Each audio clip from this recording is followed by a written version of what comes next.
For 2 years, a forsaken canine, Hunter, faithfully watched over a dilapidated dwelling, anticipating a reunion that never materialized. Community members spoke in hushed tones about misfortune and sorrow. Nevertheless, his steadfast dedication remained unchallenged. This changes when a compassionate newcomer intervenes, causing concealed truths to surface dramatically, exposing a perilous inheritance that endangers everyone. Prepare for a narrative of steadfast allegiance, unsettling enigmas, and a concluding revelation that alters the course of events. A breeze swept along the deserted avenue, reminiscent of murmured recollections of things past. The residence on the corner had succumbed to the passage of years, its paint faded, windows grimy, and porch drooping somewhat, as though weighed down by remembrances.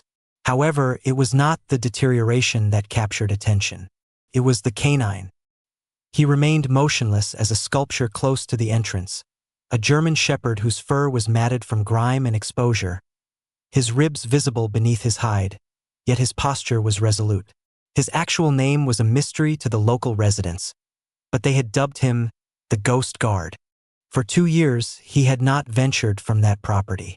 The precise moment of his arrival was uncertain, but he had arrived and stayed. Certain individuals speculated he was anticipating someone's return.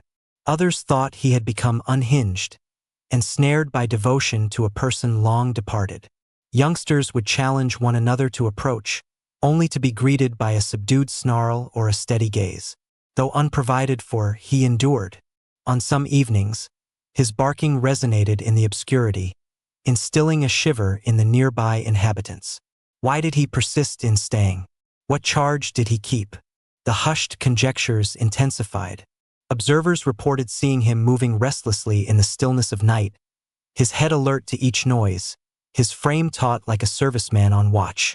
Yet, with the arrival of dawn, he would resume his usual position, seated, observing, anticipating. He pursued no vehicles, sought no alms, engaged in no diversions. His existence was solely for that dwelling. Then, one twilight, a change occurred. A juvenile's voice penetrated the stillness. "Doggy," it uttered gently from the opposite side of the road. Hunter, whose name was still unknown, swiveled his head but remained stationary. He merely observed, as though seeking a recognizable feature in the unknown countenance. The child's parent hastened them away, murmuring stern and fearful words, as if the dog were an apparition best left undisturbed. However, vehicle lights then rounded the bend. An automobile decelerated before the residence. Hunter's ears flickered, and he rose, his tail motionless, his eyes constricting. Whoever this was, they differed from the usual passers-by. This vehicle halted, the motor silenced, quietude resumed, yet it was now oppressive, akin to the instant preceding a clap of thunder. Hunter advanced a single pace, just one, and assumed a quiet, vigilant posture. The car door unlatched. A figure emerged, and for the first instance in a considerable period, Hunter's fixed gaze wavered. His head canted somewhat, unsure. There was a distinct quality to this individual. He issued no snarl. A transformation was imminent. Claire Turner had not revisited her place of birth for nearly a decade, yet an element of its tranquility, the historic brick stores, the aroma of pine and aged rain, persisted in her recollections. She had no intention of halting before the house en route to her destination. It simply occurred, as though an unseen force drew her there. Initially, she did not even perceive the dog, but then, like a silhouette materializing from the quiet, he arose. His gaze connected with hers, unwavering, inscrutable, and laden with an emotion surpassing mere distrust, something akin to sorrow. She did not advance immediately. Instead, she squatted by the pavement, softening her tone as one might address an injured companion. "Hello there, boy," she whispered. "You've been here for some time, haven't you?" The canine neither barked nor recoiled, yet he also did not approach. His muscles were taut, primed, prepared for flight or defense, but still hesitant to bestow confidence. Claire felt a pang of sorrow. She recognized that expression. She had observed it too frequently in the eyes of dogs in shelters. Desertion inflicts an invisible wound apparent only after prolonged observation. She extended her arm into the vehicle and retrieved a half-eaten sandwich from earlier that day. She carefully set it on the earth a short distance away. The aroma of turkey and cheese drifted on the breeze. The dog remained unmoved. Claire let out a sigh, not with disappointment, but with a sense of profound sadness. "I will return tomorrow," she pledged. "You need not consume it at this moment." In town, hushed conversations continued to circulate among the tables at the neighborhood eatery. "Is he still present?" a server inquired. 2 years. The same porch. "It isn't natural," an elderly gentleman responded. "Some believe he's guarding an item or anticipating someone, but whom?" Claire hearkened from her seating, silent and attentive. Nobody appeared to possess the complete narrative, yet each person held a personal hypothesis. A conflagration, a fatality, a vanishing. The true reason for the dog's unyielding presence at that house remained elusive. She went back to the residence the following day and the day after. On each occasion, she placed nourishment slightly nearer, and on each occasion, she remained for a longer duration. She never compelled any interaction. She merely communicated in gentle tones, recounted events from her day, and posed inquiries without anticipating replies. And every time, the dog, this anonymous forsaken protector, observed her with those sorrowful eyes. Then, one evening, as Claire was driving off, she noticed it. Vehicle lights approached along the street at a slow pace. Excessively slow. Not a local's automobile nor a transient traveler.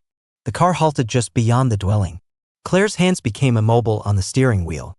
The dog rose once more, his gaze intensifying. Claire could not explain the sudden unease in her stomach, but the atmosphere had altered. The occupants of that car were not merely inquisitive. They were observing. And their focus was not on her. It was on the house. On him. The subsequent morning arrived with a profound quietude that enveloped the vicinity like mist. Claire positioned herself opposite the house, her coffee cooling in her grasp as she observed Hunter reclining under the porch. He appeared altered that day, more vigilant, agitated. His ears flickered at each vehicle that passed, each gust that shook the fence. An unknown factor had disrupted his routine, and she sensed it. The automobile from the previous night was gone when she got back, yet the disquiet persisted, hanging in the atmosphere like electrical charge. Claire once more squatted by the perimeter of the yard, murmuring her customary gentle salutations. Hunter did not draw near, but his eyes remained fixed on her. Only as she rose to depart did she detect a solitary, recent footprint, not her own, in the soft earth close to the gate. An individual had been nearer than she realized. A constricting sensation gripped her chest. She was not the sole observer of this location. Sleep proved elusive that evening. When she eventually shut her eyes, a peculiar vision appeared in her dream, a fleeting picture of a man in uniform smiling as he crouched next to an exuberant puppy. The young dog yelped with delight, jumping into his embrace. She did not recognize the man, yet his countenance was seared into her mind with an unnerving sense of recognition. The following morning, she was at the municipal library seeking any documentation connected to the house. Her discovery altered everything. Aged newspaper excerpts, a constabulary report, a discolored photograph of a uniformed male, Officer Thomas Grant, the very man from her dream. His gaze was benevolent, self-assured, filled with resolve. Beside him in the image, a young German shepherd puppy licked his cheek. The description stated, newest K-9 recruit, Hunter, and his partner, Officer Grant, commenced training this week. Claire's heart constricted. It was indeed him. It could be no other. The devoted canine at the house was not merely forsaken. He was a former K-9 unit awaiting the return of the man who never reappeared. Deeper within the file, the tone of the article grew grave. Officer Grant had been declared deceased 2 years prior in a vehicular mishap under ambiguous conditions. A brief statement followed. K-9 unit was not recovered. The dog's whereabouts were unknown. Claire proceeded directly to the house, her hands trembling. She positioned herself before Hunter once more and, for the initial instance, uttered his true name in a whisper. "Hunter, is that you?" The dog's ears twitched, and for a brief moment his demeanor seemed to relax. His tail moved with a slight, hesitant flicker, but then he averted his gaze. That evening, well after Claire's departure, the silence was once more disrupted. A different vehicle, unlit, carried 2 shadowy figures who stealthily moved through the unkempt yard. Hunter roused himself from his place beneath the porch, his form rising with the ingrained instinct of his training. "Protect, defend, do not yield," he rumbled softly, emerging into the moon's glow like a revitalized spirit. The individuals halted. "Is that the identical dog?" one murmured.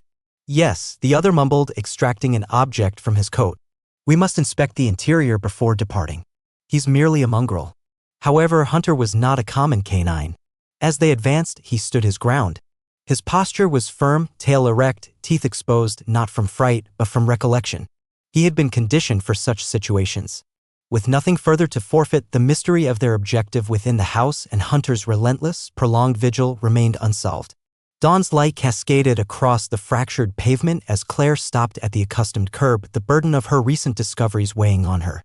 Hunter was coiled by the porch, his eyes alert, observing his surroundings with a silent wariness. Claire exited the vehicle deliberately, holding a small container of heated broth and a neatly folded blanket. This day had a distinct feel. The atmosphere thrummed with the subdued intensity of one facing a dwindling timeline yet unwilling to capitulate. She delicately set the bowl on the earth a mere couple of paces nearer than the previous day and seated herself. Her voice quivered somewhat as she addressed him. I am aware of your identity now, Hunter, and I know of the one you mourn. His ears pricked up. He neither advanced nor withdrew. He simply gazed at her intently as though scrutinizing her features for a semblance of a past acquaintance. She unfurled the blanket and placed it near the stairs. You ought not to have endured this vigil by yourself. Claire remained there for more than an hour, merely sitting, observing, allowing the quiet to occupy the spaces unsuited for words. At last, as she got up to depart, a change occurred. Hunter rose. He approached the bowl. He did not consume the contents immediately. He sniffed at it, looked up at her, and then took a hesitant mouthful. It was a small amount, yet it signified a breakthrough. In the later part of that afternoon, Claire entered the local eatery. The chime on the door sounded and the murmur of casual talk subsided. Multiple people turned to look at her. By this time, she was aware of the rumors, the narratives about the peculiar woman persistently providing food for the spectral canine. She settled into a booth by the window and a server, whom she faintly recalled from her high school years, approached. You're the individual nourishing the ghost dog, correct? The woman inquired, her tone a mix of jest and gravity. Claire managed a weary smile. His name is Hunter. He served as a police K-9. His partner passed away. He has been protecting the house since then. The server blinked. That residence is scheduled for demolition shortly. I heard my cousin mention that the municipality has designated it for razing, citing it as a safety risk or similar. Claire's respiration hitched. When? I am unsure, perhaps in a few weeks. They generally do not delay. The server departed, oblivious to the impactful news she had just delivered. Claire remained immobile. The house, Hunter's sanctuary, his final connection to Officer Grant, faced imminent destruction. All that he had anticipated, protected, endured, it would all vanish. Her heart rate accelerated. The burden was no longer solely emotional. A time limit now existed. As she returned to the house that evening, clouds gathered, enveloping the area in a somber veil. Hunter remained, still anticipating. Yet, he was no longer solitary and time was of the essence. Claire exited her vehicle, a fresh determination solidifying within her. I will assist you, Hunter, regardless of the effort required. However, unbeknownst to either of them, a shadowy individual was stationed 2 streets away, motor running, gaze fixed upon the same dwelling and the canine who would not depart from it. Claire found no rest that evening. Her thoughts were a whirlwind of visions. Hunter solitary beneath the porch, the photograph of Officer Grant, the impending danger of demolition. She walked back and forth across her living room, agitated and desperate. She could not permit the house to be obliterated before understanding the complete situation. More crucially, she could not allow Hunter to be deprived of his sole remaining connection. That morning, shortly after dawn, she proceeded to the municipal clerk's office. The structure exuded an aroma of dust and aged documents, and the woman at the desk scarcely glanced up as Claire came near. I require details regarding the property at 214 Hawthorne Drive, she stated, her tone conveying urgency. A dog resides there, a canine. He was partnered with a police officer who, the clerk gestured dismissively. That residence? It has been marked. Property taxes are delinquent by more than 2 years. It's a safety risk. Demolition procedures have already commenced. Claire's spirits plummeted. When? The end of the month, I believe. However, they act swiftly in such matters. It might be earlier. Claire gripped the desk's edge. Do you have the name of the initial proprietor? The clerk typed with indifference, then rotated the monitor. It was there, Thomas Grant, a conclusive affirmation. The man from the newspaper excerpt, Hunter's companion. Claire jotted it down and departed, her limbs almost failing her as she got to her automobile. The countdown had begun. She lacked weeks. She might not even possess days. She proceeded to the modest records repository on the other side of town and retrieved all available files pertaining to Officer Grant. The further she delved, the more peculiar the situation appeared. Officer Grant was not merely a commendable policeman. He was probing an issue, a local syndicate involved in smuggling. One report noted his tenacity, his discreet method of operating beyond conventional protocols. Another, concealed within an archival container, alluded to contention, allegations that Grant possessed intelligence the department sought to suppress. The most significant revelation, however, came upon opening a weathered envelope marked personal. Within lay a handwritten journal, unmistakably Grant's, its pages filled with notations, names, sites, and conjectures. He was monitoring individuals and suspected the involvement of someone in his close circle. Claire remained in her vehicle, gazing at the notebook resting on her lap. Was this the object those men sought? The individuals who had stealthily traversed the yard, too apprehensive to proceed? Was this their target? She went back to the house, the journal concealed beneath her outerwear. Hunter was there, anticipating. This instance, as she knelt, he approached her directly and settled by her feet. No snarl, no apprehension, merely a silent comprehension. Claire extended her hand and softly petted his head. "You were aware," she murmured. "You've been protecting more than mere recollections." Yet, just as a glimmer of optimism arose, her phone vibrated, an unfamiliar number. She responded, her heart accelerating. "I believed you should be informed," a man stated brusquely. "Some individuals were examining your car last night. They didn't appear to be municipal employees. You must exercise caution." A chill coursed through Claire. Another party knew she was nearing the truth. Claire did not return to her residence that evening. Her vehicle stayed positioned 3 dwellings away, concealed by the shade of an oak. She occupied the passenger seat, Hunter at her side. Both were quiet, both expectant. The cautionary phone call resonated in her thoughts. "Some individuals were examining your car last night. Their actions had escalated beyond mere observation. They were now actively seeking something. And an item within the house retained sufficient importance to warrant the risk of exposure." For several hours, the street remained tranquil, enveloped in the gentle drone of insects and the sporadic gleam of a street light. Shortly after 12, 2 shapes materialized from the shadows. They were not local residents. They did not announce their presence. They advanced rapidly, traversing the side yard and moving stealthily towards the rear of the dwelling. Claire's grasp on the pepper spray in her pocket intensified. Next to her, Hunter emitted a low rumble from his chest, his frame tensing, vigilant. He refrained from barking. Not yet. He was conditioned for such an event. Claire exited the vehicle, her breathing shallow, and moved stealthily behind the aged fence. She could now discern their hushed voices, indistinct sounds of disagreement. One voice sounded irate, impatient. "I informed you it's in this location. He wouldn't protect this derelict place unless it held significance." The other swore softly. What if the woman has already retrieved it? This validated everything. They were not speculating. They were aware she possessed the journal. Hunter advanced before her, his steps soundless on the earth. As one of the trespassers attempted to pry open the side entrance, Hunter launched forward, not to assault, but to obstruct. He positioned himself at the porch's foundation, his snarl slicing through the nocturnal quiet. The men became motionless. "That is the canine," one stated. "It is him." They reached for items, torches, implements Claire could not discern. Impulsively, she emerged into view. "Depart immediately," she yelled. "I have contacted the authorities." This was untrue. Her phone remained in the vehicle, yet her tone conveyed sufficient intensity to cause their hesitation. Hunter moved to position himself before her, his frame rigid, his gaze unwavering from theirs. One of the individuals smirked. "You are unaware of what you safeguard, my dear. That mongrel is protecting something of greater consequence than you comprehend. In that case, why are you fleeing?"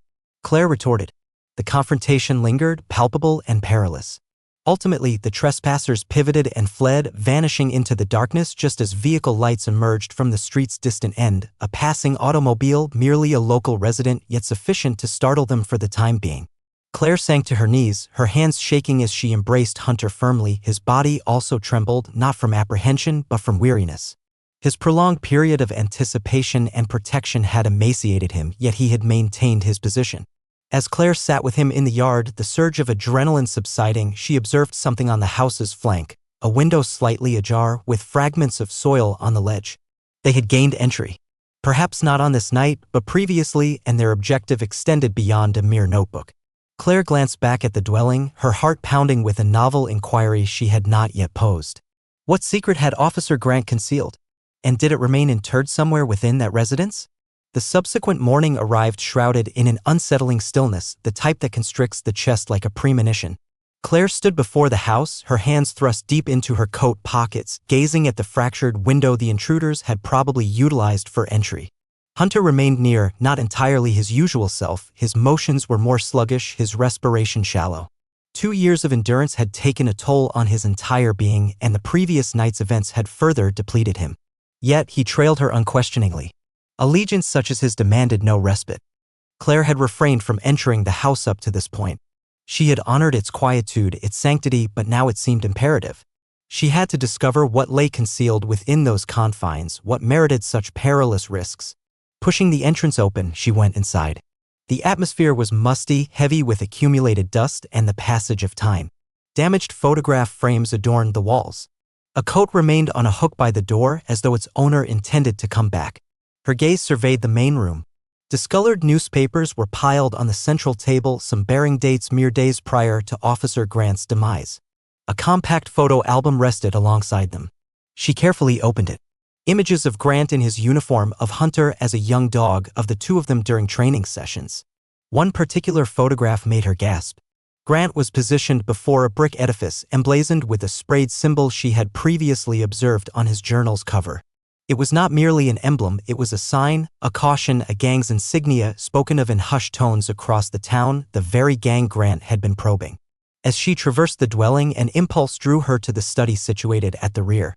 The chamber was furnished with bookshelves, yet one particular shelf appeared anomalous, slightly extended. Claire approached and observed abrasions on the flooring. Her heart hammered. She applied pressure with her fingers to its side and gently pushed. The shelf emitted a creak and moved a small distance. Concealed behind it, scarcely discernible, was an opening not to another room, but a hidden panel in the floor, concealed by the shelving unit.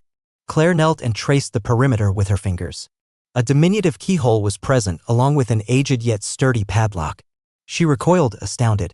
What could conceivably be concealed under the floorboards of a residence unoccupied for years?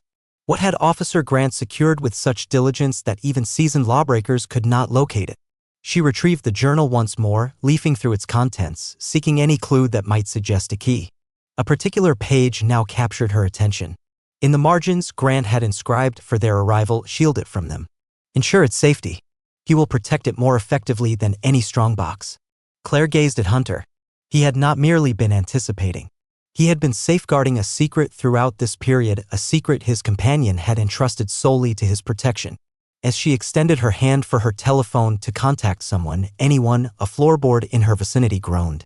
She was not solitary within the house. Claire remained still. Her respiration caught as the groaning floorboard resonated in her hearing, succeeded by the distinct sound of an additional footfall. She was not mistaken. Another individual was present in the dwelling. Hunter, positioned just in her rear, became stiff, his form lowered and ears flattened, expectant. Claire got up gradually, her heart thumping against her ribcage like a battle drum. Her fingers grazed the border of the concealed floor panel as she pivoted, prepared for an encounter she could not possibly prevail in. Then a voice emanated from the dimly lit corridor, steady and wary. "Hello? Is anyone present?" It was not the voice she anticipated, not frigid or menacing, but recognizable.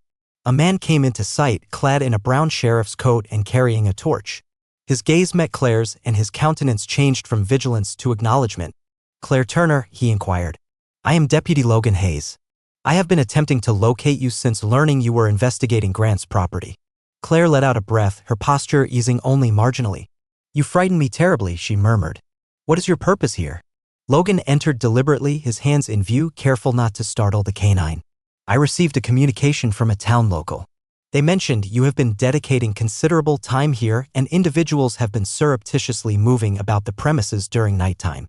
I surmised you were imperiled. Claire recounted all the details, her discoveries in the journal. The unlawful entries, the concealed opening, the intimidations. Logan hearkened attentively, his brow creasing more profoundly with each utterance. When she presented the journal and the page alluding to the hidden panel, he crouched beside it and gazed intently. I was on duty with Grant, he stated softly. He was more than a co-worker, he was akin to a guide. On the day of his passing, he departed from the station prematurely. He mentioned possessing something that would alter everything. He did not return to his residence. Claire observed Logan's jaw clench, his hand positioned on the floor near the fastening. Whatever he concealed must be located here. I believe that is the reason they desire this house to be demolished, Claire remarked. To obliterate what he preserved. Logan affirmed with a nod. In that case, we must locate it before they do.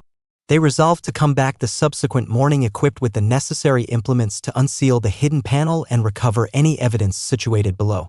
Yet, even as they exited to regain their composure, Claire perceived something that caused her stomach to lurch. On the opposite side of the street, behind a dilapidated vehicle, a silhouette shifted, not merely a form, but an individual observing quietly from afar. She refrained from informing Logan, not immediately, as an intuition suggested that the watcher was not solely anticipating an opportunity to purloin the concealed items, they were poised to eliminate anyone who discovered them. The following dawn arrived with a deceptive sort of tranquility, excessively quiet, overly serene, as though the tempest had not subsided but was merely biding its time. Claire stood on the veranda of the aged dwelling, grasping a vacuum flask of coffee in one hand while her other rested on Hunter's spine. He pressed against her limb, moving more slowly than previously, yet still there, still on watch.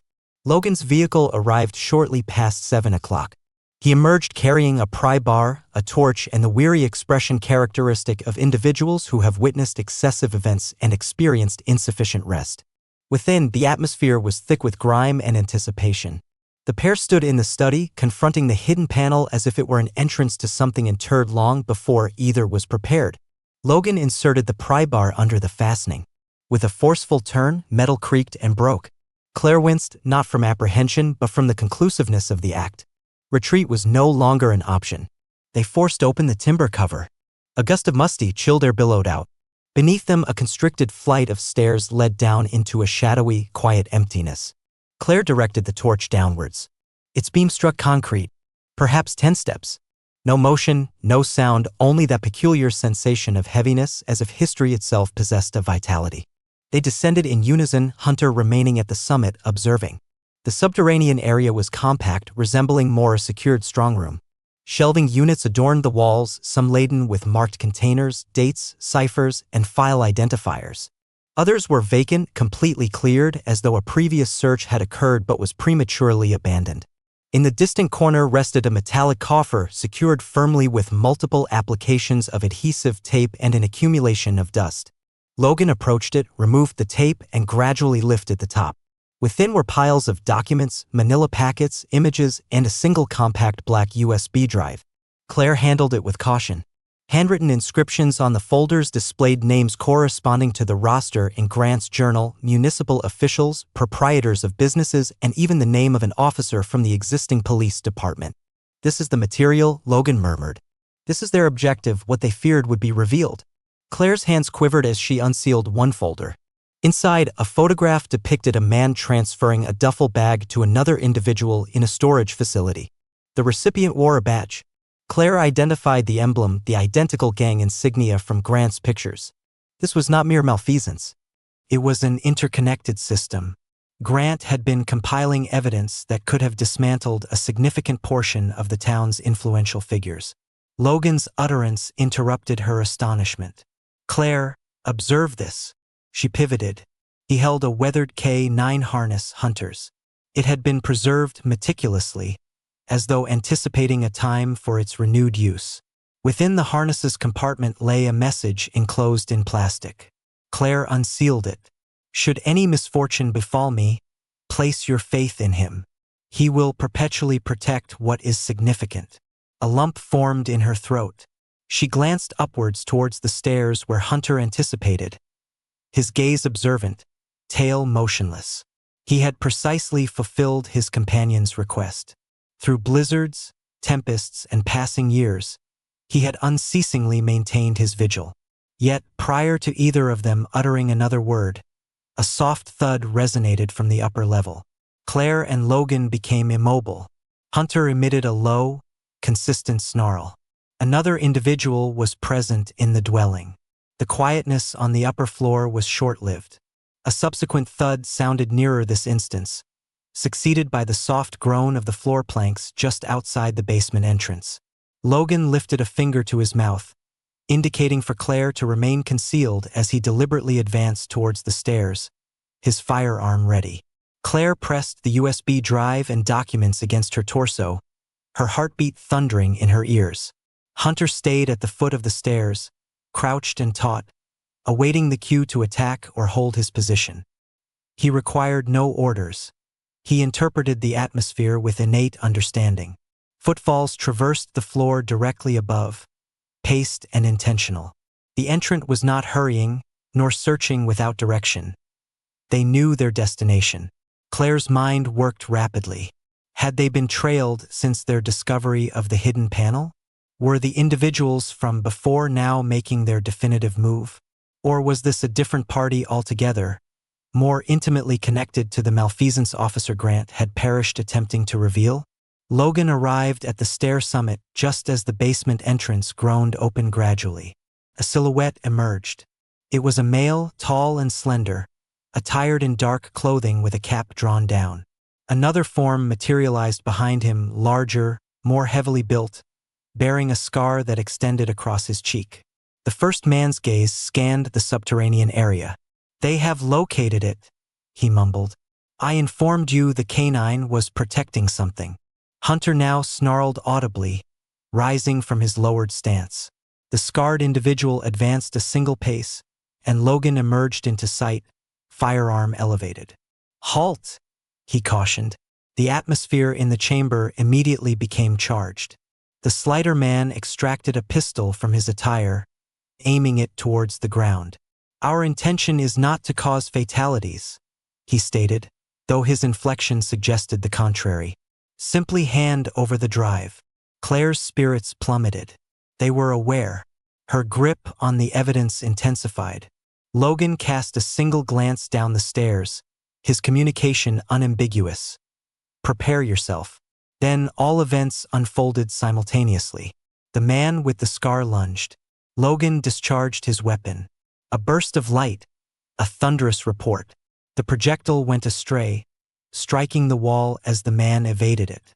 The other man surged ahead. Claire shrieked.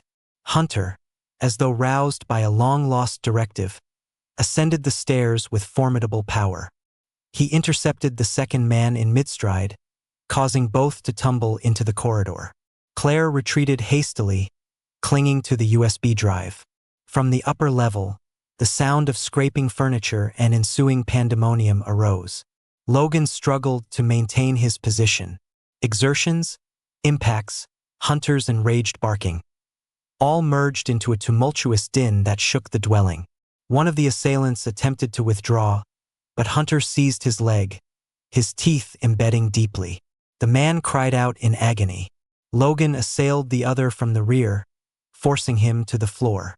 "Claire!" he yelled. "Evacuate immediately!" Yet Claire did not flee. She ascended partway up the stairs, taking cover behind the doorjamb as she retrieved her phone and dialed 911. "Officer injured," she informed the operator, gasping for breath. "Several intruders. 214 Hawthorne Drive. We possess evidence. Expedite your arrival." The scarred individual eventually liberated himself and forcefully pushed Logan, staggering towards the main entrance. "We will return," he shouted. "Do you believe this is the conclusion?" Hunter positioned himself in the entryway, his frame taut, blood on his muzzle, yet his gaze was fierce and dauntless. The front door slammed shut. Footfalls faded. The ensuing quiet was not tranquil. It was laden with unspoken implications. Claire regarded Logan, bruised, yet living. He offered a solemn nod. They had maintained their defense, but concealment was no longer an option. The evidence needed to be revealed before the individuals named in those documents could act on their menaces. And Hunter, he had defended more than just a residence. He had once again safeguarded justice. The wail of approaching sirens sounded like deliverance struggling through a tempest. Claire knelt by Hunter on the living room floor, her quivering fingers stroking his coat. His paw was bloodied where the altercation had broken his skin, yet he made no sound of distress, nor did he even wince. His gaze stayed riveted on the front entrance, as though anticipating the imminent return of peril. Logan rested against the wall, his shoulder injured, his breathing labored, yet he remained standing. The effects of adrenaline had not yet subsided, but the gravity of their recent ordeal loomed oppressively between them. "They will return," Logan stated, his teeth clenched. "We are both aware of it. If we fail to take action promptly, this situation will not conclude." Claire affirmed with a nod, then rose. She no longer had the luxury of fear. She collected the documents, the USB drive, and the frayed message left by Officer Grant. She placed them into her bag, clutching it as if it were a vital support. "We will disclose this publicly," she declared. "We will not delay. We will release all information. If they intend to suppress us, they must attempt it under global scrutiny." The authorities eventually reached the scene.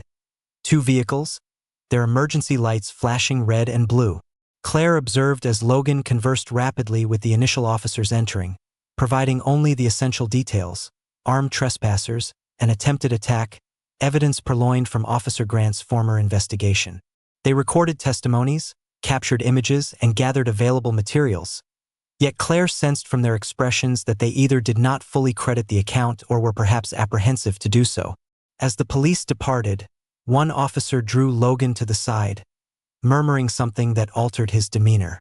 When Claire inquired about the conversation, Logan hesitated before responding. "An individual in a superior position is already requesting the USB drive," he eventually stated.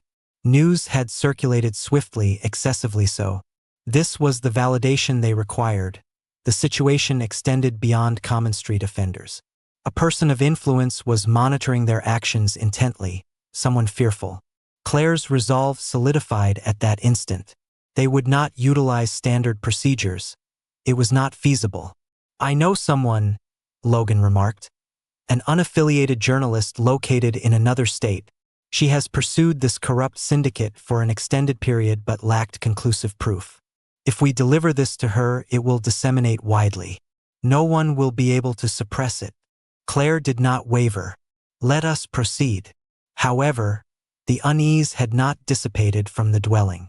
While they gathered their belongings, Claire observed Hunter persistently moving in constricted circles, pausing to investigate the damaged door frame, then repeatedly returning to the identical location, his tail rigid, ears flickering. Something felt amiss. The house was vacant. The assailants had departed. The police had arrived and left. Yet Hunter perceived a lingering presence, an unresolved matter.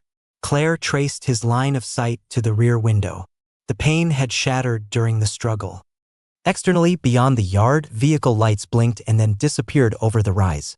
"They are observing us," Claire murmured, her grip on the bag tightening. Logan placed a hand on his sidearm. Their safety was still precarious, far from assured, and the most challenging, most perilous phase was only commencing. 3 days thereafter, the town appeared unchanged, yet the underlying reality was profoundly different. The formerly neglected residence on Hawthorne Drive, previously secured for razing, was now cordoned off by police barriers and subject to a formal investigative decree. What had been on the verge of silent obliteration was now prominently featured in news reports and discussed in hushed tones throughout the corridors of power. The USB drive, accompanied by the documents and images Claire and Logan had imperiled their lives to safeguard, was currently possessed by an unaffiliated journalist, Sierra Locke. Within a few hours of its receipt, she released an article that exposed the entire situation, identifying individuals, detailing operations, outlining financial pathways, recounting the demise of Officer Thomas Grant, and highlighting the K-9 who remained steadfast at his station.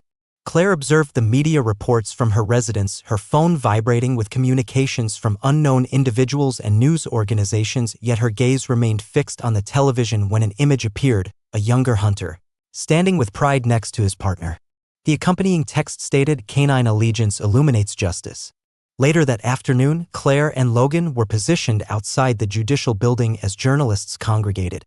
Logan delivered a concise declaration affirming that multiple significant arrests had occurred and further apprehensions were anticipated. No one would now venture to suppress the narrative. Officer Grant's reputation was vindicated, and his inquiry was concluded by the very individuals endeavoring to protect his final legacy. However, the truly significant event occurred privately. A modest gathering took place before the house, attended by a select few from the K-9 unit, Logan, Claire, and some of Grant's remaining family. At the lawn's perimeter, a newly installed commemorative marker displayed Grant's name. Beneath it, engraved into the marker, was another name, Hunter, K-9 unit, protector to the last. Claire crouched next to Hunter and positioned his old harness within his sight. He sniffed it and then gazed at her. For the initial instance since their first encounter, his posture completely eased, no longer vigilant, no longer defensive, but tranquil. The adoption documents were already finalized. Claire was formally Hunter's caretaker, though in reality he had assumed that role for her much earlier. "You accomplished it," she murmured, placing her head softly against him. "You fulfilled your commitment." Logan drew near and stood with them, his hands in his pockets. "You realize," he uttered gently, "a canine of his caliber does not merely discover a residence, he selects it." Claire smiled, tears in her eyes. "In that case, I am fortunate he selected me." As the sun descended, bathing the yard in a golden hue, Hunter sat erect next to the woman who had declined to depart. In their wake, the town was undergoing a transformation. Deceptions had been exposed, authority had been realigned, and veracity had painstakingly emerged. Yet, at that juncture, nothing held more significance than the straightforward reality. A dog had persevered, a woman had heeded, and united, they had concluded a narrative that no other individual possessed the courage to relate. The history that once overshadowed that dwelling was no longer a source of torment. It had, at last, achieved serenity.